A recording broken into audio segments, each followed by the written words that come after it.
رزق میں برکت کا 8واں سبب ہے صلہ رحمی قائم کرنا۔ نبی اکرم صلی اللہ علیہ وسلم نے ارشاد فرمایا، من احب ان یبسط له فی رزقہ وینسأ له فی اثرہ فلیصل رحمہ۔ صحیح بخاری کی روایت ہے۔ آپ نے فرمایا کہ جو شخص یہ چاہے کہ اللہ تعالیٰ اس کے رزق میں وسعت دے، اللہ تعالیٰ اس کی اولاد میں برکتیں عطا فرمائے، عمر میں جس کی برکتیں ہوں، اسے چاہیے صلہ رحمی کو قائم کرے۔ تو من احب ان یبسط له فی رزقہ، اگر کسی کو یہ پسند ہو کہ اس کے رزق کو کشادہ کر دیا جائے، اس کی عمر میں برکتیں ہوں، تو لسان نبوت سے جو بات ارشاد ہوئی وہ ہے صلہ رحمی کو قائم کرے۔ تو رزق میں برکت کا ایک سبب ہے صلہ رحمی کو قائم کرنا۔ صلہ رحمی کا مطلب یہ ہوتا ہے کہ انسان اپنے خونی رشتوں کو خاص طور پہ برقرار رکھے، اپنے عزیز و اقارب کے ساتھ جو رشتے ہیں انسان انہیں برقرار رکھے، اپنے والدین کی خدمت، عزیز و اقارب، اپنے رشتہ دار، آس پڑوس میں رہنے والے، ان کے ساتھ حسن سلوک سے پیش آنا، یہ صلہ رحمی ہے۔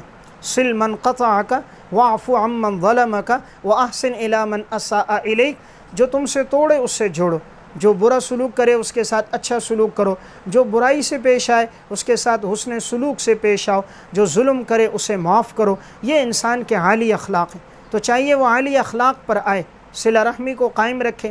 پھر دیکھیں رزق میں کیسی برکتیں ہوتی ہیں۔ نبی اکرم صلی اللہ علیہ وسلم نے ارشاد فرمایا، افشوا السلام واطعموا الطعام وصلوا الارحام وصلوا باللیل والناس نیام تدخلوا الجنۃ بسلام۔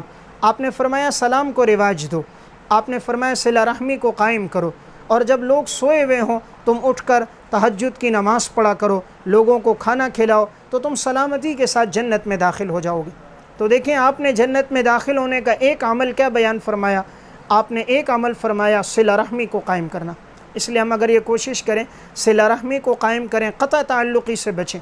آپ صلی اللہ علیہ وسلم نے ارشاد فرمایا، لا يدخل الجنۃ قاطع، قطع تعلقی کرنے والا جنت میں داخل نہیں ہوگا۔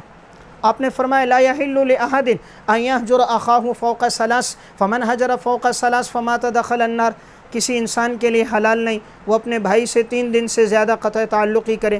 جو 3 دن سے زیادہ قطع تعلقی کرے گا، اس حال میں اگر اسے موت آ گئی تو وہ جہنم میں داخل ہوگا۔ اس لیے ہمیں یہ چاہیے کہ ہم قطع تعلقی سے بچیں، اپنی زندگی میں ہم صلہ رحمی کو لے کر آئیں۔ حضرات سلف کی زندگی میں یہی معمول تھا۔ آپ صلی اللہ علیہ وسلم نے فرمایا، الا اخبرکم بافضل من درجۃ الصیام والصلاۃ والصدقہ؟ قالوا بلا یا رسول اللہ، قال اصلاح ذات البین وفساد ذات البین الحالقہ۔ سنن ابی داؤد کی روایت ہے، میں تمہیں ایسا عمل نہ بتاؤں جو نفلی نماز سے، نفلی روزے سے، نفلی صدقے سے بہتر عمل؟ صحابہ نے پوچھا وہ کون سا عمل؟ آپ نے فرمایا 2 کے درمیان صلح کروا دینا، اور یہ فساد کرنا تو یہ تو دین کو مونڈ کے رکھ دیتا ہے۔ جس طرح اس طرح سے بال ختم ہو جاتے ہیں، فساد سے دین ختم ہو جاتا ہے۔ اس لیے انسان کو کوشش کرے صلہ رحمی قائم کرے، دوسروں کے درمیان میں صلح کروائے، صلح کا اہتمام کرے، قطع تعلقی سے اپنے آپ کو بچائے۔ حضرات سلف صلہ رحمی کا بڑا اہتمام کرتے تھے، اور اتنا اہتمام تھا کہ وہ اپنے والد کے دوستوں کے ساتھ بھی اچھا سلوک کرتے کہ یہ بھی صلہ رحمی میں داخل ہے۔ صحیح مسلم میں امام مسلم رحمۃ اللہ علیہ متوفہ 261 ہجری نے ایک روایت نقل کی۔ عبداللہ بن دینار فرماتے ہیں، میں عبداللہ ابن عمر رضی اللہ تعالیٰ عنہ کے ساتھ جا رہا تھا، راستے میں ہم ایک سواری پر تھے تو سامنے سے ایک دیہاتی آیا۔ عبداللہ ابن عمر سواری سے نیچے اترے اور بڑا اعزاز و اکرام کیا، پھر اسے اپنی سواری بھی دی، اپنے سر سے عمامہ اتار کر بھی اسے دیا، نہایت اکرام اور احترام سے ملے۔ عبداللہ بن دینار نے کہا یہ تو دیہاتی عربی لوگ ہیں، معمولی چیز پہ بھی راضی ہو جاتے ہیں، آپ نے اتنا اعزاز، اتنا اکرام، سواری سے اترنا، عمامہ دینا، اپنی سواری دینا، بھلا اس کی کیا ضرورت؟ عبداللہ ابن عمر رضی اللہ تعالیٰ عنہ نے فرمایا کہ میں نے رسول اللہ صلی اللہ علیہ وسلم سے سنا ہے، نیکیوں میں ایک بڑی نیکی یہ بھی ہے اپنے والد کے دوست کے ساتھ بھی اچھا سلوک کیا جائے۔ اس لیے اگر ہم یہ چاہیں کہ ہمارے رزق میں وسعت ہو، ہم صلہ رحمی قائم کریں، خونی رشتوں کو برقرار رکھیں، والدین کے ساتھ حسن سلوک، والدین کے جو دوست والد کے جو دوست ہیں اس کے ساتھ بھی حسن سلوک ہو، اس کا بھی اہتمام ہو، پھر آپ دیکھیں گے رزق میں کتنی وسعتیں ہوتی۔ صحیح بخاری کی روایت ہے، حضرت اسماء رضی اللہ تعالیٰ عنہ آپ صلی اللہ علیہ وسلم کے پاس آئیں۔ حضرت ابو بکر صدیق رضی اللہ تعالیٰ عنہ کی صاحبزادی ہیں، فرمانے لگی میری والدہ ہیں، اس وقت تک وہ مسلمان نہیں ہوئی تھیں، کہا کہ انہیں ضرورت بھی ہے، کیا میں ان کے ساتھ تعاون کروں؟ وہ کفر کی حالت میں تھی تو کیا میں ان کے ساتھ صلہ رحمی کر سکتی ہوں؟ آپ صلی اللہ علیہ وسلم نے فرمایا نعم صلی رحم. آپ نے فرمایا ہاں بالکل تم اپنی والدہ کے ساتھ صلہ رحمی کو قائم کرو. آپ نے فرمایا نعم صلی امکی، اپنی ماں کے ساتھ صلہ رحمی کو برقرار رکھو. تو دیکھیں اس روایت میں بھی آپ نے اگرچہ ان کی والدہ غیر مسلم ہے لیکن آپ نے صلہ رحمی کا حکم دیا ہے. صحیح بخاری ہی کی روایت ہے، حضرت میمونہ رضی اللہ تعالیٰ عنہ نبی اکرم صلی اللہ علیہ وسلم کی زوجہ ہیں. انہوں نے اپنی ایک باندی آزاد کر دی. آپ صلی اللہ علیہ وسلم کو پتہ چلا، آپ آئے. آپ نے فرمایا کہ اگر تم یہ باندی اپنے ماموزادوں کو دے دیتی تو تمہیں اس پر اللہ تعالیٰ زیادہ اجر عطا فرما دیتا.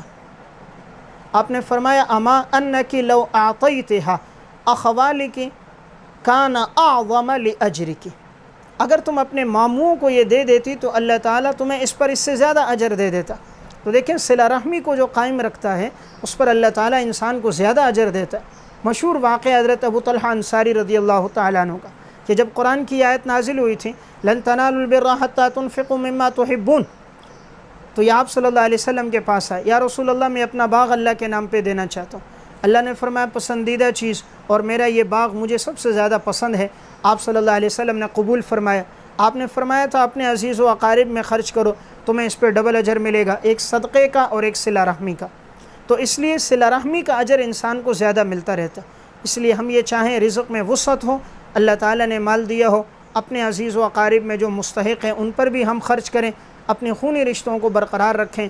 کوئی مستحق ہے اپنے مال میں سے، اگر ماموں ہے، چچا ہے، خالہ ہے، تایا زاد ہیں، چچا زاد ہیں، والدین میں کوئی ہیں، ان کے ساتھ ضرور تعاون کریں. یہ رزق کم نہیں ہوگا. ما نقصت صدقۃ من مال، اللہ تعالیٰ اس مال کو بڑھا دے گا اور ہر آنے والے دن میں رزق میں وسعت ہوگی.